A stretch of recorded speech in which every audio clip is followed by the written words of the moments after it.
এরপরে প্রশ্ন হলো, মৃত ব্যক্তির জন্য শত শত হাজার হাজার মানুষকে দাওয়াত দিয়ে খাওয়ানোর যে রসম প্রচলিত আছে আমাদের সমাজে, এটা কি ইসলাম সম্মত?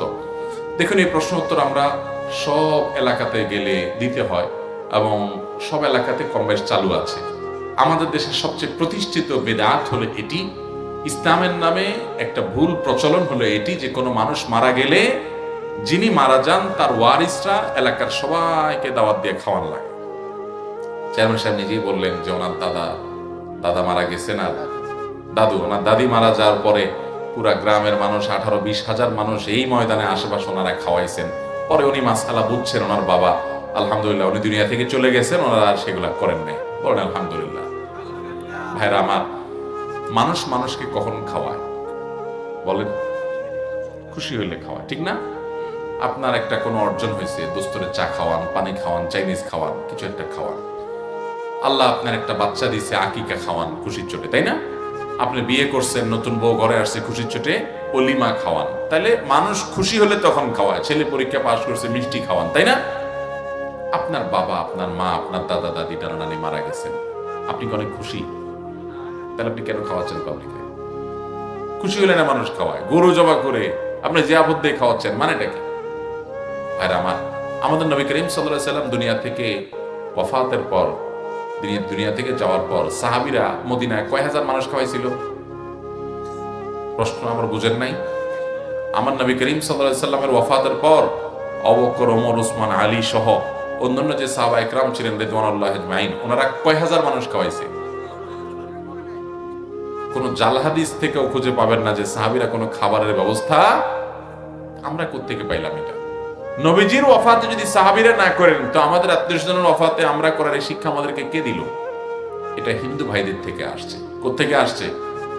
হিন্দু ধর্মের মানুষদের থেকে আসছে। আমি প্রায় বলার চেষ্টা করি, গুগলে গিয়ে শ্রাদ্ধ লেখেন, তালিব বেশ রফালা আকার দয়ের পিঠে বড় ধ শ্রাদ্ধ, এটা লিখে সার্চ দেন যুবকরা। সবার হাতে হাতে এখন স্মার্টফোন আছে।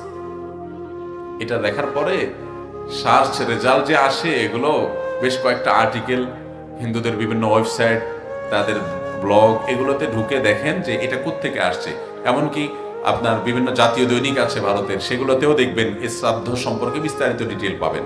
আপনি সেখানে পড়ে দেখবেন যে হিন্দু ধর্ম মতে কোনো মানুষ মারা গেলে ওই ব্যক্তির আত্মীয় স্বজন, এলাকাবাসী সবাইকে যদি খাওয়া দাওয়া না দেওয়া হয়, জিয়াফত বা আমরা খরচ যেটাই নাম দেই, এই জাতীয় অনুষ্ঠান করে যখন খাবার দাবার না করা হয়, ওই লোকরে নাকি স্বর্গে শুধু সোনা দানা দেয়া হয়, খানা টানা দেয়া হয় না। এই জন্য তারা এই খাবারের আয়োজন করে। এটা তাদের ধর্ম বিশ্বাস, তাদের ব্যাপার, ঠিক না? সেটা আমাদের আলোচনা বিষয় না। আমার আলোচনা বিষয় হলো মুসলমান আপনি কি করবেন না করবেন, এটা আপনি গ্রহণ করবেন কোরআন থেকে অথবা নবী করিম সাল্লাল্লাহু আলাইহি সাল্লামের হাদিস থেকে। আমার নবীজির মৃত্যুর পর, তার ওয়াফাতের পর যদি সাহাবীরা এটা না করেন, তো আপনাকে এই শিক্ষা কে দিয়েছে? আমার কথা কি বুঝতে পারছেন? মুশকিল হলো এটার বিরুদ্ধে কেউ দাঁড়াইতে পারে না। কারণ এটা যদি না করে, তো মানুষ বলে যে কি অমানুষ ছেলে মেয়ে রেখে গেল, একটু কাউকে হাতও ধোয়াইল না। ঠিক না? ঠিক। এই সমাজের কারণে বেশিরভাগ মানুষ খারাপ হতে পারে না। এজন্য কিছু কিছু ক্ষেত্রে অসামাজিক হতে হয়। কিছু কিছু ক্ষেত্রে কি হওয়া লাগে? অসামাজিক হতে। অসামাজিক হওয়া বলতে খারাপ সেন্সে না, মানে হলো সমাজ যদি অন্যায় করতে বলে, আমি সে অন্যায়ের সামনে মাথা নত করব, চেষ্টা করবো তো ইনশাআল্লাহ। তাহলে মৃত ব্যক্তির জন্য কি করবেন? ভাইরা আমার, মৃত ব্যক্তির জন্য আপনি দিনক্ষণ 3 দিনা, 7 দিনা, 40 দিনা, এই সমস্ত যে আনুষ্ঠানিকতা না গিয়ে বা এই সমস্ত শ্রদ্ধা মতো অনুসারী না হয়ে আপনি মুসলমান হিসাবে তার জন্য সবচেয়ে বেশি হলো চোখের পানি ফেলে দোয়া করবেন। চোখের পানি ফেলে আল্লাহর কাছে কাঁদবেন যে আল্লাহ, আপনি আমার বাবাকে মাকে মাফ করে দেন।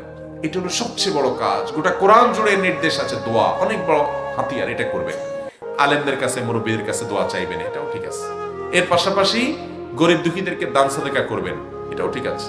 আপনি মাদ্রাসাতে দিনক্ষণ ঠিক না করে সারা বছর জুড়ে ওনার তরফ থেকে গরিবদেরকে খাওয়ান, এতিমদেরকে খাওয়ান, গরিব এলাকাতে গরিবদেরকে খাওয়ান। একজন গরিবকে 1 বছর চাল কিনে দেন, বাস।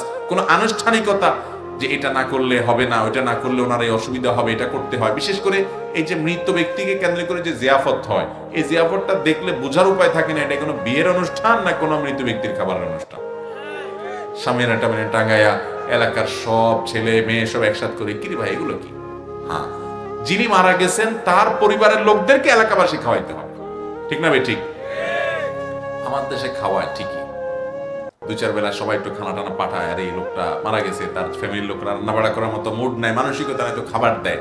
প্রথম 2-4 দিন খাবার দিয়ে এরপরে সুদে আসলে একসাথে উঠায় নেয়, খাওয়ায় অল্প অল্প একটু একটু, এরপর পুরো এলাকাবাসী ধরে গরু সুদে খায়। ঠিক না ভাই? ঠিক। আল্লাহ তাআলা আমাদেরকে এই ভুল কাজগুলো পরিহার করার মতো ইমানের শক্তি দান করুন। চেষ্টা করবো তো ইনশাআল্লাহ। এর জন্য হিম্মত লাগবে। কি লাগবে ভাই? হিম্মত লাগবে।